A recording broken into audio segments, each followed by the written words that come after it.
그리스도인의 신앙은 무엇보다 보존이 중요합니다. 따라서 세심한 돌봄이 필요합니다. 어떤 것을 그냥 방치해 둔다면 그것은 엄청난 변화의 회오리 속에 두는 것과 다름없습니다. 하얀 기둥을 그냥 내버려 두면 그 기둥은 곧 검게 변할 것입니다. 그런 의미에서 시편 131편은 보존의 시편입니다. 신앙인에게 이 시편은 정원사의 가지치기 같은 역할을 합니다. 그것은 정말 더 나은 것을 알지 못하는 이들의 눈에 좋아 보이는 것을 제거하는 작업입니다. 아울러 하나님께 둔 신앙의 뿌리와 우리 마음 사이의 먼 간격을 좁히는 조치에 해당합니다. 시편 131편이 가지치기 하고 있는 두 가지는 무절제한 야망과 유아적 의존심으로 지나친 자만심과 때를 쓰는 습성이라고 할 수 있습니다. 이 두 경향은 자칫 강점으로 비치기도 하는데 특히 그리스도인다운 성장을 아직 모르는 이들에게는 더욱더 그럴 수 있습니다. 우리에게는 특별하고도 꾸준한 전문가의 교정의 손길이 필요합니다. 가지치기가 필요한 것입니다. 예수님도 이렇게 말씀하셨습니다. 무릇 내게 있어 과실을 맺지 아니하는 가지는 아버지께서 이를 제해 버리시고 무릇 과실을 많이 맺는 가지는 더 과실을 맺게 하려 하여 이를 깨끗게 하시느니라. 우리 주님은 시편 131편을 이용하여 그분의 백성들에게 이 중요한 작업을 행해 오셨습니다. 우리가 이 시편을 이해하고 친숙해짐에 따라 예수님은 우리가 과실을 많이 맺는 가지가 되도록 이 본문을 적용하실 것입니다. 여호와여, 내 마음이 교만치 아니하고 내 눈이 높지 아니하오며 내가 큰 일을 미치지 못할 기이한 일을 힘쓰지 아니하나이다. 실로 내가 내 심령으로 고요하고 평온케 하기를. 오늘날 우리 문화 전체가 하나님의 의미를 궁구하고 인간다움을 가장 잘 실현할 수 있는 조건을 탐색하는 기쁨을 향유하는 대신 본성에 위배되는 길을 무모하게 추구하고 오만하게 인격적인 관계를 경시하며 신의 이름은 오직 저주할 때나 들먹이는 생활 방식에 사로잡혀 있습니다. 교만을 모든 면에서 미덕으로 여기고 유익한 것으로 권장하며 성공을 보장하는 마당에 교만을 죄로 인식하기는 어렵습니다. 성경의 근본적인 죄, 모든 것을 자기 손으로 하려는 죄, 스스로 신이 되고자 하는 죄, 움켜질 수 있는 한 움켜쥐고자 하는 죄로 묘사되고 있는 것이 이제는 근본적인 지혜로 묘사됩니다. 무슨 수를 써서라도 내 발전을 꾀하고 어떤 대가를 치르더라도 출세하고 나 자신부터 챙기고 보자는 것입니다. 한동안은 잘 풀릴 것입니다. 그러나 결국 사단은 자신의 몫을 챙깁니다. 남은 것은 파국뿐입니다. 우리는 오직 창조의 맥락에서 살아갈 때만 잘 살아갈 수 있습니다. 사랑을 주시는 하나님과 사랑을 받는 우리, 만드시는 하나님과 만들어진 우리, 계시하시는 하나님과 깨닫는 우리, 명령하시는 하나님과 응답하는 우리라는 창조의 맥락 말입니다. 그리스도인이 된다는 것은 창조라는 조건을 수용하고 하나님을 우리의 창조주요, 구속주로 승인하며 기쁨을 키워가고 사랑을 체험하며 평강 중에 성숙하면서 날마다 그리스도 안에서 영광스러운 피조물로 자라가는 것입니다. 그리스도의 은혜로 우리는 하나님의 형상으로 빚어지는 경의를 체험하게 됩니다. 그것을 거절한다면 인간에게 남는 유일한 대안은 우리와 같은 남자와 여자의 형상으로 만들어진 초라하고 흉물스러운 신을 모방하는 것뿐입니다. 그러나 우쭐대고 떠벌리며 거만한 사람이 되지 않으려면 과연 어떤 모습이어야 하나요? 굽실거리고 겁 많고 유약한 모습. 그렇지 않습니다. 교만의 함정과 스스로에 과신하는 죄를 의식함과 동시에 우리는 또 다른 함정, 곧 스스로를 지나치게 보잘것없게 여기는 함정에 빠질 수 있습니다.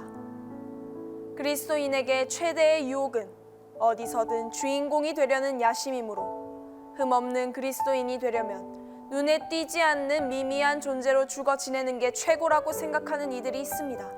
그래서 생기는 문제가 어떤 학대라도 감내하는 깔개 그리스도인 증후군과 행주 성도 증후군입니다. 이들은 누구나 짓밟고 다니면서 신발에 묻은 흙먼지를 털어내는 존재, 타인에 의해 일상의 더러움을 닦아내는데 실컷 이용되다가 마침내 버려지는 존재입니다. 이런 유형의 사람은 하나님께 매달려 눈물로 하소연하는 것으로 자신의 비참한 삶을 보상받거나 천국에서의 화려한 나날을 꿈꾸는 것으로 현실의 불행을 상쇄하려 합니다. 믿음이란 신경증적 의존이 아니라 어린아이와 같은 순수한 신뢰입니다. 우리가 믿는 하나님은 우리의 변덕스러운 응석을 언제까지나 받아주시는 분이 아니라 우리가 운명을 맡길 수 있는 하나님입니다. 우리 주님은 그리스도인이 지녀야 할 신앙의 모델로 어린아이를 추천하셨습니다. 어린아이의 무력함 때문이 아니라 흔쾌히 주님의 인도하심과 가르치심과 복을 받고자 하는 자발성 때문이었습니다. 하나님은 우리를 세우시되 그분의 말씀과 은사, 은총을 우리의 의사대로 자유로이 받을 수 있는 존엄성을 지닌 인격으로 세우십니다. 젖을 먹을 아기에서 젖된 어린아이로서의 기행, 기를 쓰고 울어대는 갓난쟁이에서 얌전한 딸 또는 아들로 성장하는 과도기는 순탄하지 못합니다. 사납고 시끄러운 과정입니다. 달래주기를 기대했다가 거부당한 아기는 화를 내며 울거나 시무룩해집니다. 서럽게 울거나 발버둥치며 떼를 쓰기도 합니다. 아기는 처음으로 커다란 슬픔에 직면하여 격심한 고통을 겪습니다. 그러나 젖된 아기에게 엄마의 존재는 그 자체로서 위안이 됩니다. 한때는 우리에게 꼭 필요한 것처럼 보였던 기쁨을 버리고 정작 그것을 주기를 거부하는 하나님에게서 위안을 찾는 것이야말로 영적 유아기를 탈피한 성장의 복된 징후입니다. 우리는 종종 절박한 시기에 그리스도인으로서의 삶을 시작합니다. 물론 하나님은 우리의 요구를 거절치 않고 들어주십니다. 하나님은 여러분들을 포기하지 않으셨습니다. 본 시편의 마지막 절은 새로 획득한 자유의 이러한 성격을 부각시키고 있습니다. 이스라엘아, 지금부터 영원까지 여호와를 바랄지어다. 다시 말하면 하나님과 함께 있기로 결심하라. 그분의 임재를 선택하라. 그분의 뜻을 따라 열망하라. 그분의 사랑에 응답하라. 이 말입니다. 신앙의 길을 걸을 때 우리는 항시 중심을 잡지 못하고 비틀거리는 것처럼 보입니다. 어떤 길 모퉁이에서는 두려운 문제거리나 끔찍스러운 위기 상황과 맞닥뜨리게 됩니다. 그럴 때 우리는 응정태세를 갖추고 하나님께 고맙습니다만 비켜주세요. 저 혼자 힘으로 처리할게요. 라고 말하면서 스스로 그 상황의 주인이 되어 난국을 타개하기 위해 팔을 걷어붙입니다. 그러나 다음으로 모퉁이에서는 지레 겁을 먹은 나머지 맥을 못 추고 우리의 문제를 대신 해결해줄 유아적 신앙에 줄행랑칩니다. 유아적 신앙에는 심사숙고의 부담이나 선택의 고충일랑 존재하지 않기 때문입니다. 그런 식으로 우리는 번갈아가며 고삐 풀린 망아지나 칭얼대는 아기가 되곤 합니다. 하지만 또 다른 길이 있습니다. 고요한 기독교적 겸손이라는 평온한 길. 우리에게는 가지치기가 필요합니다. 구석구석 가지치기를 받고 나서 이 시편을 배우게 되면 젖된 아이의 고요함과 성숙한 신뢰가 주는 평온함을 발견하게 될 것입니다. 이 시편은 많은 이들이 간과할 정도로 짧지만 그러한 간결함과 소박함에도 불구하고 우리에게 필수적인 덕목을 제시합니다. 그리스도인이라면 누구나 성장과 발전에 따르는 문제와 고충에 직면하기 때문입니다. 무분별한 오만과 신실한 열망의 차이를 구별할 줄 알아 열망과 신뢰를 선택할 줄 아는 잔잔한 확신과 조용한 힘이라는 삶의 질. 그리하여 이렇게 노래할 수 있는 비결 말입니다. 실로 내가 내 심령으로 고요하고 평온케 하기를 젖대 나이가 그 어미 품에 있음 같게 하였나니 내 중심이 젖대 나이와 같도다.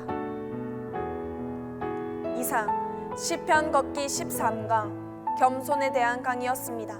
오늘 강의의 배경 말씀이 되는 시편 131편을 읽어드린 후 기도 시간이 있습니다. 오늘도 하나님과 친밀한 시간이 되시길 바랍니다. 감사합니다.